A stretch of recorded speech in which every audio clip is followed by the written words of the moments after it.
This is our second in this series called the BALK test. Just a reminder that this is not the place to go to learn what a balk in baseball is.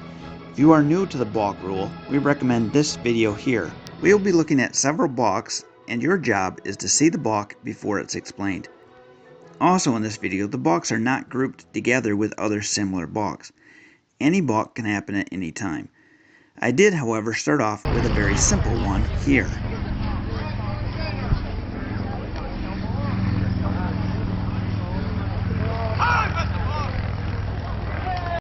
So this one is the classic turn the shoulder balk. Once set, the pitcher may not turn his shoulder without completing a throw. Watch our first balk test video for more common youth balks. This video will not include many of those, as these players are now on a large field mostly, and just don't commit the same infractions that 10 to 12-year-olds do.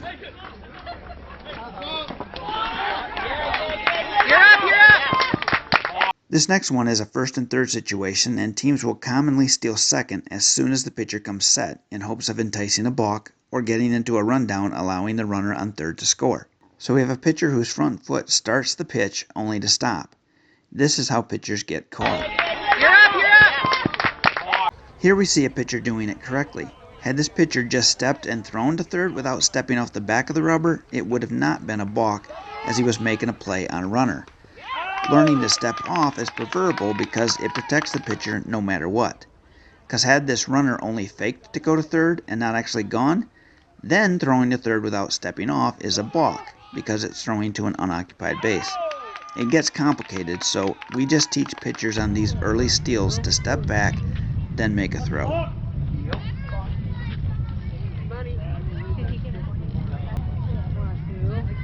So here we have a balk for not coming set. This umpire, you will notice, called the balk and then allowed the pitch. In every rule set other than high school, the ball remains alive until after the pitch and the actions of the batter and the runners. If every runner advances one base and the batter reaches first, the balk is ignored. High school rules make a balk an immediate dead ball and no pitch.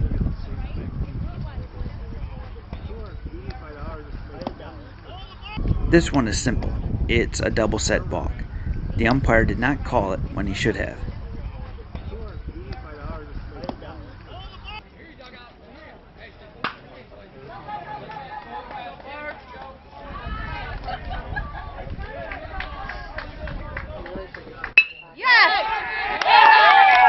Another double set balk. And this game was under high school rules, so it's one time that the offense didn't mind the umpire missing the balk. As a result of the play was a much better result.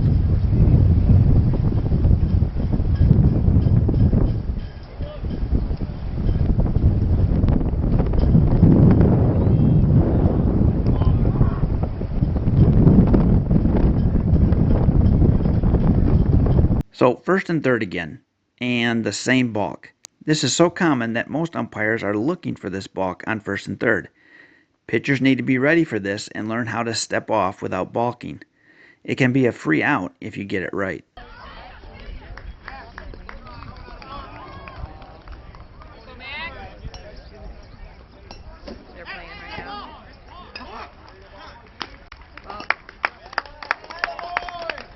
Pitching from the windup and starting, then stopping. Also, a coach calls the balk.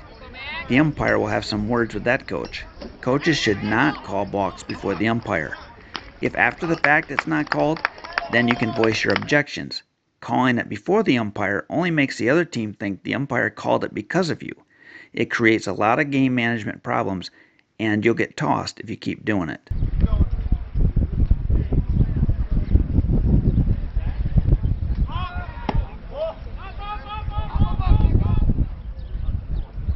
Easy one again.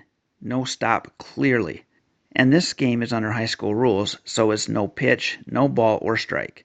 Runner does not get a stolen base, he gets second on the balk.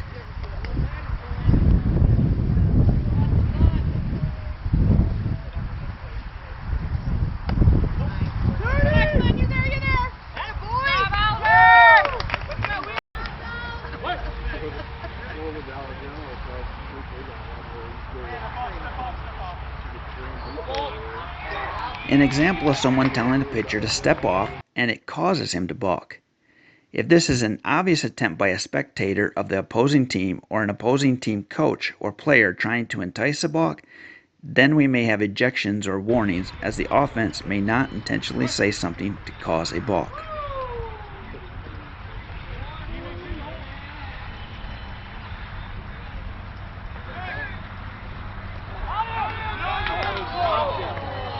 So this is clearly a balk that was not called. The pitcher started his motion to pitch and stopped. Even if it's a motion to pick to second, he cannot start and then stop. Anytime a pitcher starts, he better keep moving.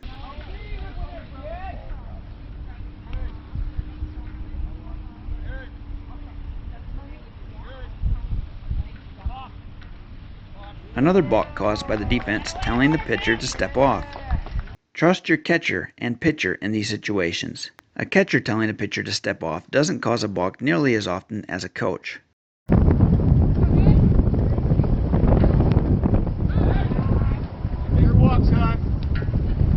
A fake throw to first.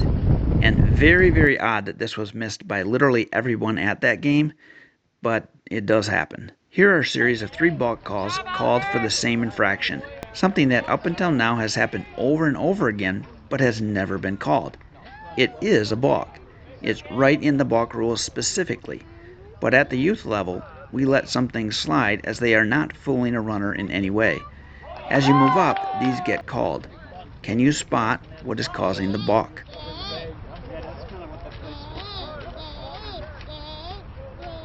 So it's any time the pitcher, while in contact with the rubber, brings his hands together and apart or switch the ball from one hand to another. Technically, taking the ball from the glove to the hand is coming set and then breaking the hands without pitching. This is a balk, but like I said, it is rarely called. We will see a few other times that this is not called in the same tournament, like in this next clip.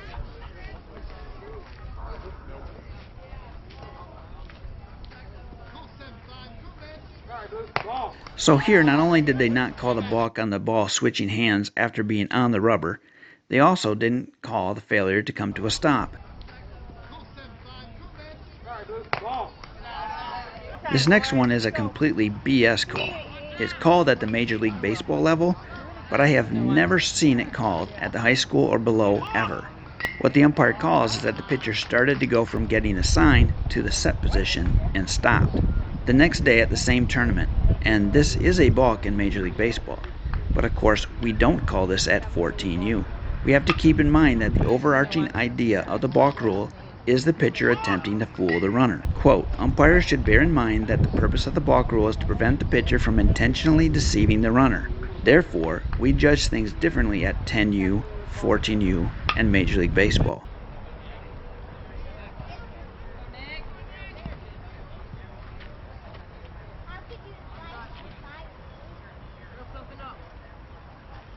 This next one is not called, but should have been.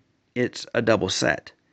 And if you were thinking that this is his normal motion in the set position, here he is from the set in every other pitch. And I had to include this because the shortstop let that ball travel like a pro. Really good job, even though the runner was safe. Third base coach thinks this is a balk. I don't see it, but from his angle, he may have seen that the glove never stopped. I don't know, but he was a good coach, and his view may have seen something that we in the umpire couldn't see.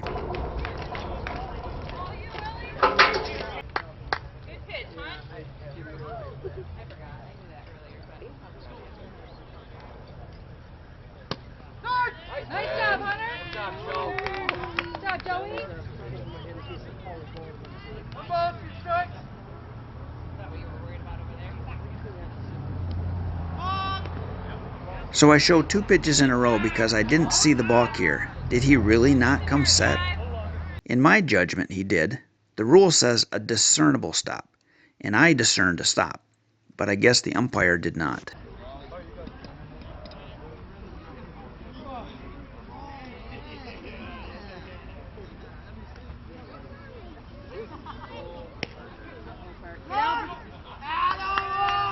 Here we have a no call on a balk throwing to the fielder and not to the base. You must throw directly to a base. Since the first baseman was not even close to first base, this should have been a balk call, as the first base coach tried to point out.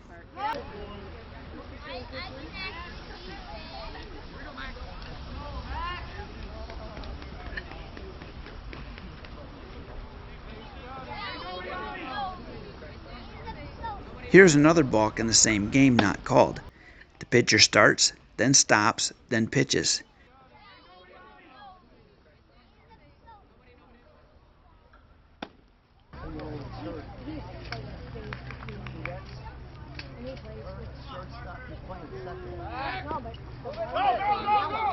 This next balk was not called, but the play had the same result.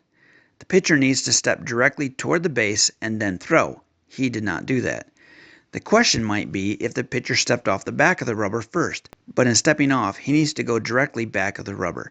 This sort of stepping way to the side and almost imperceptibly back can be seen as an attempt to fool the runner and called as a balk. The rule book note says umpires should bear in mind that the purpose of the balk rule is to prevent the pitcher from deliberately deceiving the base runner. If there is doubt in the umpire's mind, the intent of the pitcher should govern. So how did you do? Post in the comments your thoughts on some of these balk calls or non-calls.